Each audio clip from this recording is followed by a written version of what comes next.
দাদার নাম জসিম আলী। আমার দাদার সাথে এমন একজন মানুষের পরিচয় হয়েছিল যার কোনো ছায়া ছিল না, মানে ছায়া। আজ আমি তোমাদের শোনাবো এক রক্তমাখা ডায়েরির ঘটনা। পুরনো স্কুলের লাইব্রেরি থেকে পাওয়া ডায়েরিতে যা লেখা হয় তা বাস্তবে ঘটতে শুরু করে।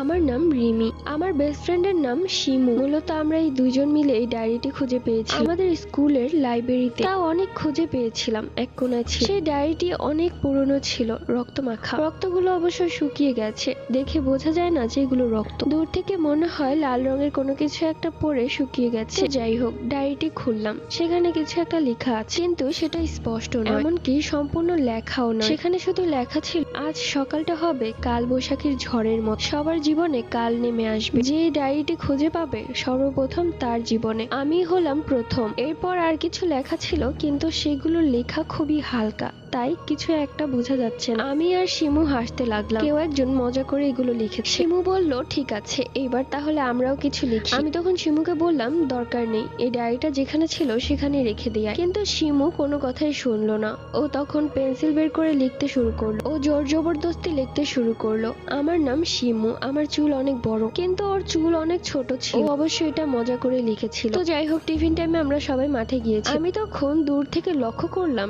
শিমুর চুলের বেনিটা কিছুটা লম্বা হয়ে গেছে, অথচ ওর চুল ঘাড় পর্যন্ত, কিন্তু এখন পিঠ পর্যন্ত নেমে এসেছে। আমি তখন শিমুর কাছে গিয়ে বললাম, কিরে শিমু, তোর চুল এত বড় হয়ে গেল কি করে? সবাই অবাক, সবাই বলছে তোর তো স্কুলের সবচাইতে ছোট চুল, তাহলে এত বড় চুল হলো কি করে? শিমু তো তখন অবাক, ও হাত দিয়ে দেখে ওর চুল একদম কোমর পর্যন্ত নেমে গেছে। ওর চুল এত তাড়াতাড়ি কিভাবে বড় হয়ে গেল? তখনই আমার আর শিমুর মনে পড়ে গেল সেই ডায়েরিটিতে লেখা কথাগুলো। শিমু মজা করে লিখেছিল আমার চুল অনেক বড়। আমরা আর সময় নষ্ট না করে দুজনে দৌড়ে গেলাম লাইব্রেরিতে। ডায়েরিটি যেখানে রেখেছিলাম সেখানে খুঁজেও পেলাম না। পুরো লাইব্রেরি তন্ন তন্ন করে খুঁজতে লাগলাম, এমনকি সবাইকে জিজ্ঞেস করছিলাম এরকম কোনো ডায়েরি দেখেছো কিনা, কিন্তু সবাই বলল আমরা কেউই দেখিনি। আর এইদিকে শিমুর চুল প্রায় পা পর্যন্ত চলে যাচ্ছিল, পুরো মাটিতে লাগছিল। শিমু তখন তাড়াতাড়ি করে খোপা করে ফেলে। ওর চুল এতটাই ঘন আর বড় হয়ে যাচ্ছিল যে খোপা করেও সামলাতে পারছিল না, অনেক বড় খোপা হয়ে গিয়েছিল। সবাই হা হয়ে তাকিয়েছিল। এক পর্যায়ে ও মাথা ঢেকে ফেলে, কিন্তু ওর চুল